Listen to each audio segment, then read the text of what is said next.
성벽이 완공되고 그리고 성벽 봉헌식이 있습니다. 그 중간에 느헤미야가 무엇을 했는지를 보여주고 있습니다. 성벽은 여러분 예루살렘 성을 보호하기 위해서 쌓은 거죠. 예루살렘을 성을 보호한다는 것은 그 성에 살고 있는 사람들을 보호하기 위함입니다. 성벽이 아무리 견고해도 예루살렘 성 안에 아무도 안 산다면 성벽은 아무런 의미가 없는 것입니다. 그래서 느헤미야가 성벽을 완공한 후에 무엇을 합니까? 예루살렘에 사람들이 거주할 수 있도록 그 일에 집중을 하고 있습니다. 그 내용이 1절부터 11장 1절부터 24절까지입니다. 24절까지 예루살렘에 거주하는 사람들이 이 공동체를 세우기 위해서 각자의 역할을 분담하고 감당한 것을 보여주고 있습니다. 특별히 성전 예배가 중심이 되고 있습니다. 그래서 예루살렘에 거주하는 제사장들이 1192명이고 레위인들이 284명이고 성전 문지기는 172명이 남았습니다. 특별히 노래하는 자들에 대한 부가적 설명이 22절에서 24절까지입니다. 22절에 우시는 예루살렘에 거주하는 레위 사람의 감독이 되어 하나님의 전 성전 일을 맡아서 다스렸습니다. 이 우시가 하는 일이 뭡니까? 23절이죠. 왕의 명령대로 노래하는 자들에게 날마다 할 일을 정해 주었습니다. 이 우시는 증조 할아버지부터 시작된 성전 노래, 찬양 관리자 역할을 대를 이어서 감당하고 있는 것입니다. 여러분, 증조 할아버지가 했던 일을 대를 이어서 한다는 것, 이게 쉬운 일입니까?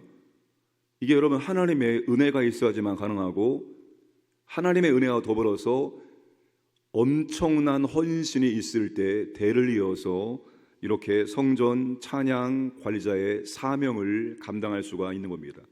제가 목사라고 해서 제 아들이 목사가 될까요? 모르는 거예요. 아버지가 목사라고 해서 아들이 목사가 될 수도 있고 되지 않을 수도 있는 것입니다. 그건 하나님의 놀라운 은혜가 필요하고 헌신이 필요한 것입니다. 우시는 바로 그런 사람이었습니다. 여러분, 우리의 신앙이라는 것이, 하나님의 사역이라는 것이 대를 이어서 계속해서 흘러가야 됩니다. 내 때는 너무나 잘했는데, 내가 섬길 때는 교회가 부흥했는데, 그 다음으로 갈수록 교회가 작아지고 약해지고 급기야 교회가 사라진다면 끔찍한 일이죠. 여러분, 신앙과 하나님의 사역은 계속해서 대를 이어서 흘러가야 됩니다. 더 좋은 교회를, 더 좋은 신앙을 후손들에게, 자손들에게 물려주는 것이 우리에게 중요한 사명 중에 하나입니다. 그렇게 하기 위해서는 하나님 중심, 예배 중심으로 공동체를 세우는 일을 각자가 또 각자의 역할에 헌신을 해야 합니다.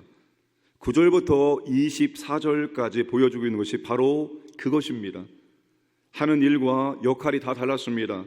어떤 이는 감독이 되고, 어떤 이는 다스리는 일을 하고, 어떤 이는 성전 바깥 일을 맡기도 하고, 어떤 이는 기도할 때 말씀을 인도하기도 하고, 어떤 이는 문지기로 일하기도 하고, 아주 허드렛 일을 하기도 하고, 그들의 책임자가 되기도 하고, 성전의 감독이 되어 하나님의 전일을 다스리기도 하였습니다.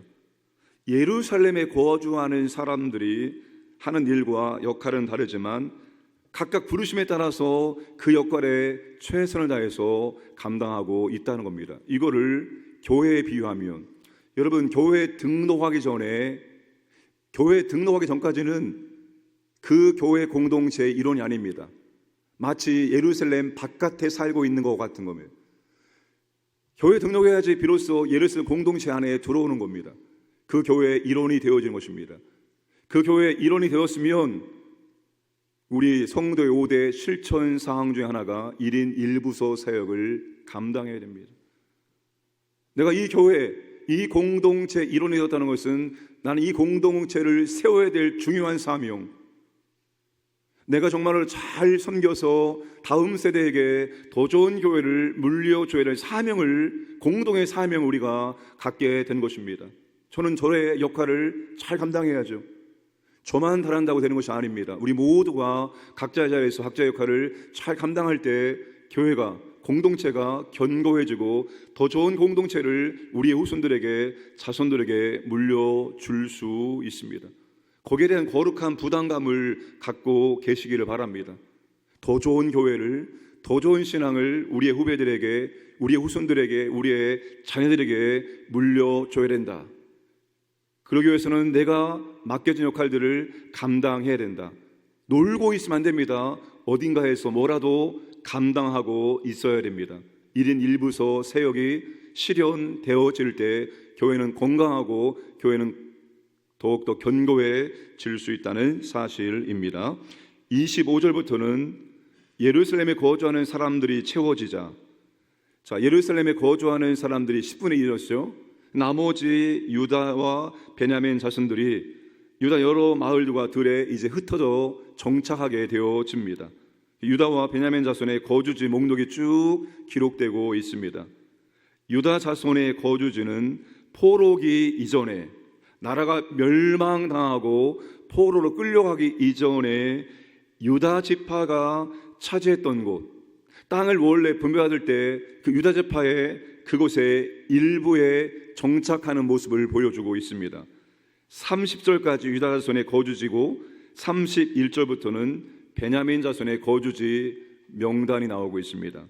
베냐민 자손 역시 옛 유다 지역과 원래 베냐민 지파가 분배받았던 그 땅, 게바, 베델, 라마 등에 정착을 하고 있는 것을 볼 수가 있습니다. 특별히 30절 말씀을 함께 읽겠습니다. 또 산화와 아돌람과 그 마을들과 라기스와 그 들판과 아세가와 그 주변 동네들에 살았으니 그들은 브엘세바에서부터 흰놈의 골짜기까지 장막을 쳤으며, 이 표현 브엘세바에서부터 흰놈의 골짜기까지 장막을 쳤다. 브엘세바는 가나안 땅 남쪽 경계를 말할 때 사용되는 이름이 브엘세바였습니다. 흰놈의 골짜기는 예루살렘의 좌편에 있는 골짜기입니다. 여러분, 이 표현이 무엇을 말하고 있습니까? 여호수아 15장 1절 2절 보시면 여호수아가 유다 지파에게 차지하라고 명령한 모든 지역을 상징하는 표현이 브엘세바에서부터 흰놈의 골짜기까지입니다. 지금 여러분, 이 유다 사람들이 지금 여기 이렇게 장막을 치고 있는 이유가 뭘까요? 과거에 우리가 멸망당하기 전에 우리의 선조들, 우리 유다 지파가 원래 분배받았던 그 땅, 우리가 그 땅을 다시 차지하겠다는 그런 의미가 들어있습니다. 아직은 아니죠. 아직은 아니지만 우리가 과거의 그 영토를 다시 한번 회복하겠다는 그런 믿음의 행동이라고 말할 수가 있습니다. 느헤미야 공동체가 예루살렘 성 안에만 거주하지 않고 과거에 그들의 선조들이 분배받은 땅에 거주하였다는 것이 오늘 우리에게 무엇을 의미할까요? 교회는 우리들만의 공동체, 우리끼리만의 공동체가 되어서는 절대로 안 됩니다. 지금 우리 교회가 우리들만의 공동체인이 아니냐를 뭘 통해서 확인할 수 있을까요? 재정이 어디에 얼만큼 사용되느냐에 따라서 확인할 수 있습니다. 우리는 예루살렘을 중심으로, 다시 말하면 교회를 중심으로 지경을 확장하는 믿음의 공동체가 되어야 합니다. 성도, 개인, 내가 거주하는 그 자리, 그 지역이 선교지입니다. 교회는 우선적으로 그 교회가 세워진 이 지역을 감당을 해야 됩니다. 그 지역교회가 지역교회, 그 교회가 그 지역에 세워지기 때문에 그 교회의 1차적인 사명은 그 지역을 복음화시키는 게 1차적인 사명입니다. 요즘 선교적 교회라는 말이 또 거론되고 있습니다. 미셔널 처치, 이 말이 여러분 굉장히 오래전 말입니다. 20세기 후반부터 시작된 교회 운동의 한 개념입니다. 그런데 이 선교적 교회가 다시 한국교회 가운데 거론되고 있습니다. 선교적 교회가 뭐냐? 교회의 본질이 선교에 있다고 정의하는 것입니다. 이 운동을 주장하는 목회자나 신학자들은 교회는 사람을 교회 건물 안으로 불러들이는 기존의 전도 방식에서 벗어나서 교회는 복음을 들고 교회 건물 밖으로 나가 복음으로 사회와 직접 관련을 맺고 복음 전파뿐만 아니라 사회 정의까지 확장해야 한다는 겁니다. 이 말을 아주 간단하게 말하면 이것입니다. 선교적 교회는 그 지역의 필요가 무엇인지를 보고 그 지역을 도우면서 섬기면서 복음을 증거해야 한다. 이게 바로 선교적 교회입니다. 그렇죠, 여러분? 교회가 그 지역의 필요가 무엇인지, 그 지역에 어려운 사람들이 누구인지를 잘 보고 그 사람들을 도우면 훨씬 더 복음을 잘 전할 수 있습니다. 왜요? 교회가 선한 일 많이 하면 교회에 대한 인식이 좋아지고, 그러면 더 많은 사람이 복음을 듣고 예수님을 영접할 가능성이 높아지는 거예요. 예수 믿는 사람들이 맨날 욕먹고 교회가 욕먹고 그 교회가 그 지역에 있으나 마나하다, 그러면 여러분 전도가 안 될 거예요. 복음의 확장이 안 될 겁니다. 그래서 교회가 여러분 선한 일을 많이 해야죠. 어려운 일을 많이 감당해야 됩니다. 지역교회가 여러분 정말 이 지역에 존재할 이유가 있어야 되는 것입니다. 이 지역의 필요가 무엇인지를 보고 이 지역에 필요한 것들을 섬기면서 우리가 복음을 증거할 때 한 영혼을 주님께 인도할 수 있다는 겁니다. 여러분의 믿음의 지경이 점점 확장되기를 원합니다. 또 교회가 지역 복음화를 잘 감당하는 그런 교회가 될 수 있기를 원합니다. 그게 주님이 기뻐하시는 교회의 모습입니다. 우리 교회가 이 복음의 지경 확장하는 이 사역을, 이 사명을 더욱더 잘 감당하기를 주님의 이름으로 축복합니다.